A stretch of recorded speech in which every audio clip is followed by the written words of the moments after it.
Good afternoon. It's Monday, August 12th.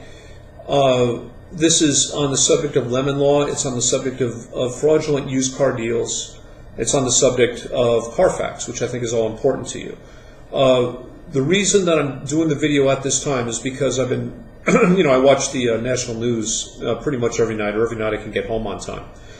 And they're reporting about this really serious flooding that's in the Midwest and also on the East Coast and in the South.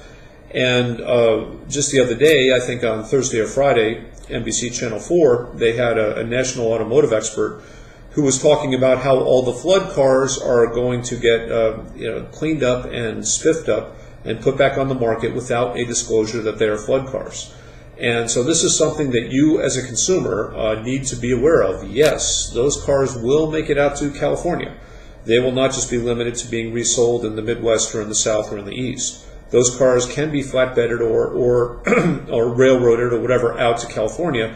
So it is something, if you're buying a used car over the next probably 1 to 2 years, you are going to have to find out and determine for sure whether or not you are buying a flood car, and that's something that you need to be aware of.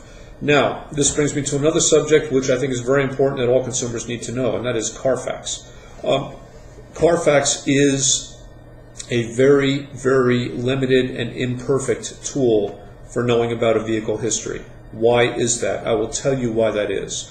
Carfax will record public records. That's what Carfax will record.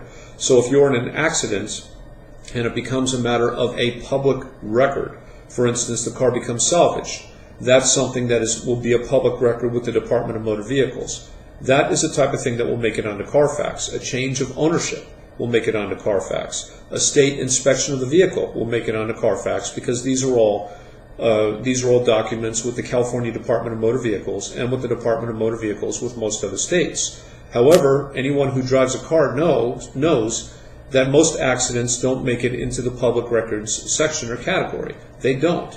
They are simply handled by the insurance company. The insurance company will not share their records with Carfax. So a car can have any number of accidents, and it is either not going to show up on Carfax, or it's going to show up on Carfax months and months or even years after the fact. The same is true of flood damage for all these cars that are going to be coming into the West Coast from the Midwest and from the East because of the bad rains that they're having back there. There is no guarantee at all that the information from the flood treatments of these cars, from the flood servicings of these cars, is going to make it onto Carfax. It might. If the car is salvaged, I would say that there is at least a good chance it's going to make it onto Carfax, but there is no guarantee. So please understand that.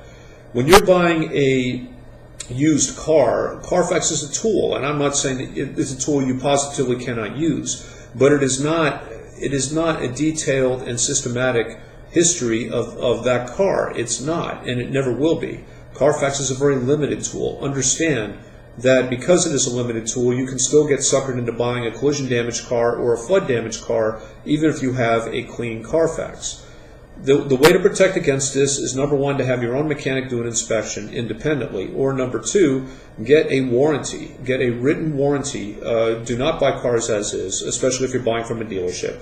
Get a written warranty for at least, I would say, at least 6 months or a year, and have them write down in writing. Have the dealer write down and sign it. We have inspected this car. There is no collision damage. It is not a lemon law buyback, and there is no flood damage. Have them write it and sign it, and then that becomes part of the warranty. And if it turns out they're lying to you, then you have a claim for breach of warranty. You also have a claim for fraud under California law. I hope this information is valuable to you, and please contact us if you have any other questions about this. Take care.